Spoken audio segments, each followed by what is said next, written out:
There was nothing quite like The Seventh Guest when it arrived in 1993. Developed by Trilobite and published by Virgin Interactive, it became one of the world's first CD-ROM-only video games. Yes, there were earlier examples, but the format was still far from mainstream.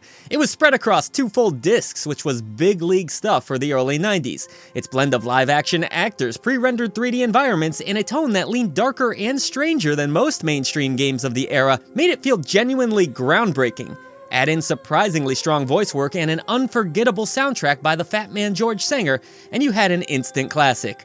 Despite the challenges of building for a format that wasn't yet mainstream, The Seventh Guest became a massive hit, and along with releases like Myst, helped to really usher in the CD-ROM era for good. No more sticking a floppy into a 3.5-inch drive for this guy, and at the end of the day, despite its ambitions and astronomical budget, underneath all of it, The Seventh Guest was quite simply a puzzle game. I'll be completely upfront with you, I love The Seventh Guest. Not as much as that dude that married his car from My Strange Addiction, but love nonetheless. I've interviewed the composer, I backed the terrible board game that came out a few years back, and I already own the 2023 VR version this remake is based upon. But as much as I adore the series, over the years it's definitely had its ups and downs. Its follow-up, The 11th Hour, was considered a critical and commercial letdown despite having some fans. FMV games were rapidly losing popularity as the 90s rolled on, which didn't help things, and ultimately Trilobite collapsed before a planned third game ever saw the light of day. With all of that said, even if we aren't reviewing an entirely new release in the traditional sense, I'm beyond excited that the Seventh Guest remake is finally here for modern audiences to enjoy outside of a headset. But is our return to Stauf Manor a welcome one,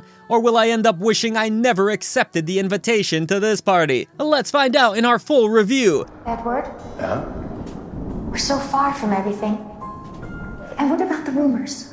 Eleanor, they're just that. They're rumors. Okay, now shape up. We need to make a good first impression.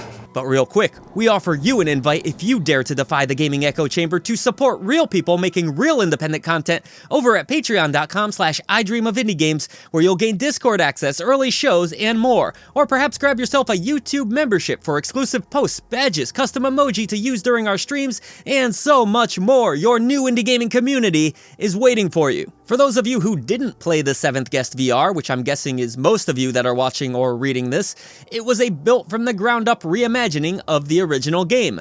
This VR edition took major creative liberties with the story, the visuals, the sound, and puzzles, while introducing full 3D movement, assuming your stomach could handle it. This version also used volumetric video, allowing the actors, or guests, to appear as full 3D figures you could view from any angle. A new spirit lantern mechanic was also added, which lets you repair broken objects, uncover cryptic clues, and reveal hidden details throughout the mansion. Now, we all know how purists can get when beloved classics are brought back, but the vast majority of fans embrace these many changes, and with good reason. It's an immersive, satisfying, and visually stunning way to experience a horror puzzle game classic. Here's the good news for those of you who did play the VR version: you'll get this new release for free. And this time, there's zero risk of accidentally dashing into a wall or getting caught with your pants down. The same works in reverse, too.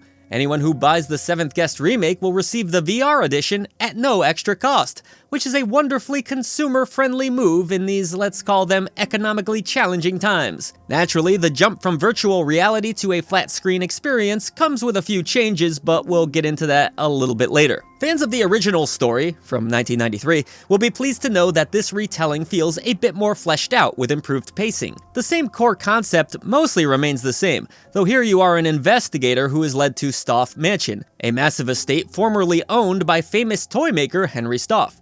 Many moons ago, Stauf had invited 6 different guests for a special gathering, but they were never seen alive again. It turns out their spirits remain trapped within the walls of this abode, where you'll get to witness many of the past conversations and arguments played out through their ghostly apparitions. When compared to the original game, this version offers more backstory of each guest through both conversations and scattered notes of lore.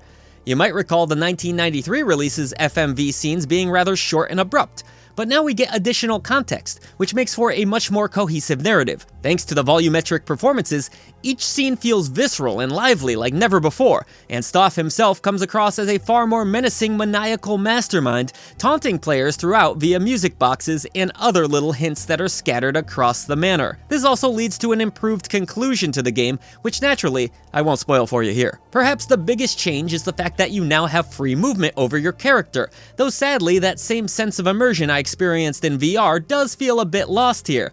The remake, the one we're currently reviewing, I know this is all very confusing, still very much has the bones of a game built for a different kind of experience. The way you duck down is abrupt and a bit jarring. Movement feels stiff and a little sluggish, and even simple actions like opening doors or finding key points of interest can be more of a hassle than they should be, at least on a gamepad. None of this makes the 7th Guest Remake unplayable by any means. It's not a game that demands pinpoint precision most of the time, but it was hard to shake the feeling that I was playing something designed for VR, outside of VR, which, well, that's exactly what I was doing. Despite these growing pains, the puzzles are what matter most, and thankfully they are mostly beautifully designed and extremely satisfying to solve even outside of VR. Most, if not all, of the brain burners featured in the 1993 release were built on sliders, games of chess, riddles, and even a droplet microscope puzzle that will forever give me nightmares. Here, the developers have taken a different approach, ditching the notoriously brutal level of puzzle difficulty and allowing players to go hands-on more often than not, moving around the environment and cracking conundrums in clever, far more immersive ways. Feeling less like pop-up puzzles and more like they've been injected directly into the Stauf manor, you'll grab gears, pull levers, drink booze, guide trains, stack blocks, and even maneuver a marble through a maze, just to cite a few examples. Some changes have been made to ensure everything works outside of VR, such as shadows showing you where certain objects should be placed, but for the most part, concepts remain close to the same.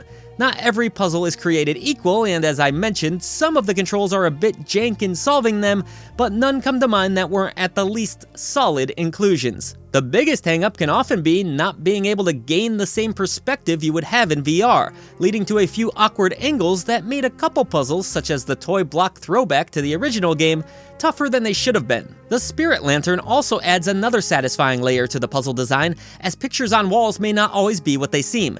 And should you struggle at any time with any of the game's many puzzles, coins hidden across the mansion can be spent to unlock hints which help to ensure progression is possible for all players. Personally, I had too much pride to cheat, but I ain't judging.